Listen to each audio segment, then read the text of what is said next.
I'm at the stage, I've cleaned up the cheeks of my tenons and I need to mark out the mortices. Now I've made that 10mm wide there, and that's probably a little bit narrow, to be honest, from the point of using a tool, etc. to cut the cavities. And I've worked out that I want my rails to be 30 centimeters. It's comfortable for me to have my foot resting 30 centimeters up while I'm doing chisel work, etc. So, bearing in mind that I've got 8 of these joints to mark out, I'm going to write down on a bit of paper where they need to be. And 30 centimeters high, and the bottom of the joint is at 20.5 centimeters. And that, obviously I then need to talk about the width. So the distance there will be 105 minus 5, I suppose. No! 105 minus 10 leaves me 95. So the middle is going to be 52.5. So either side of that gives me 47.5 millimeters.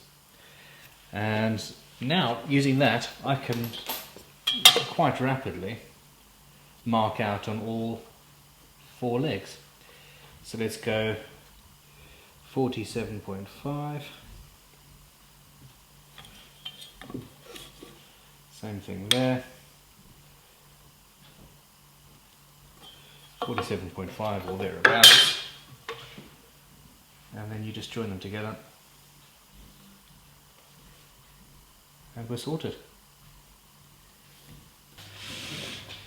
Having marked out where I want to cut my mortice, I need to, and I set up my router with a fence, because I'm going to try and do this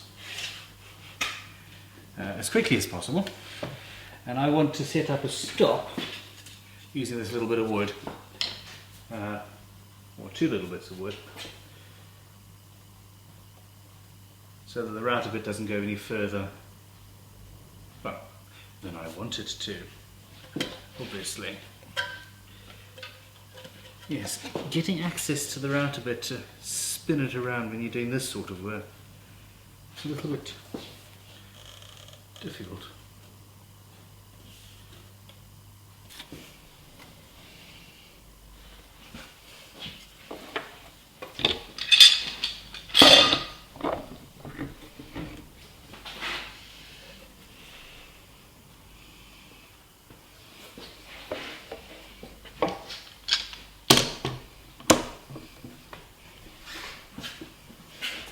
So here we are, a stop at either end of the mortice, and I've got to do that quite a few more times. But and obviously I've got a 30mm deep cavity that I want to cut, and I will not ever try and take that in one pass. I haven't pre-drilled this either, because it's only a 10mm slot, as it were, and this is a pretty meaty cutter. If it was bigger, I would be pre-drilling, and then you could take it in deep passes. I'm going to be taking this in probably 4 or 5mm passes with each pass, and seeing how that goes. This is also because these legs, big alder, are a relatively soft wood. And let's have a look.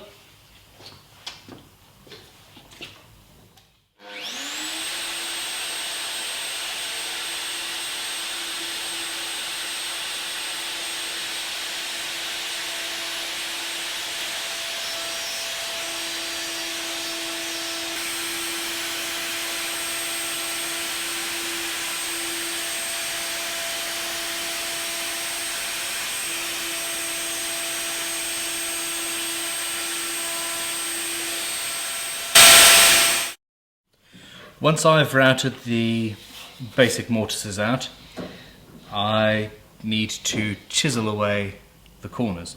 These aren't proper mortise chisels. Proper mortise chisels have got a square, well, they are rectangular.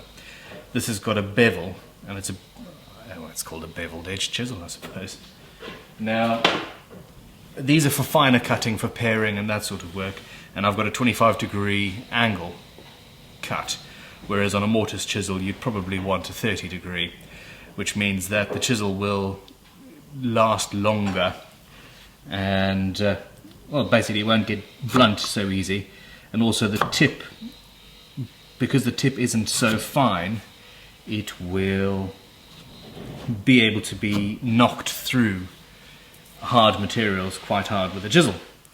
Now, I'm using Alder here, which is very soft, and I'm not banging my mortises out with a chisel in the slightest. I'm cutting them by hand. So, as you can see, I'm using the biggest chisel I can, that I have that's sharp at the moment, and that I hold it against the face that I'm cutting next to, and you've got that edge, that corner, so hold it against the corner and then pare away like that, and that means that that side, now I'm holding it with my thumb, and that side will then be square to the rest of your cavity. And obviously at the end I've got a really small chisel, and again you can see I'm holding it between this hand here and my thumb here, and I hold it in position and take a tiny cut and just cut it to the line.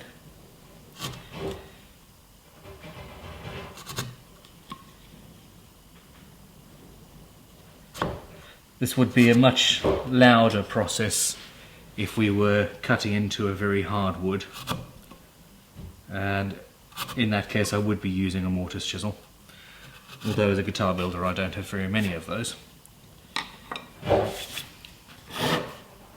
So, the edges are squared, and we have a pretty tight fit. And more to do.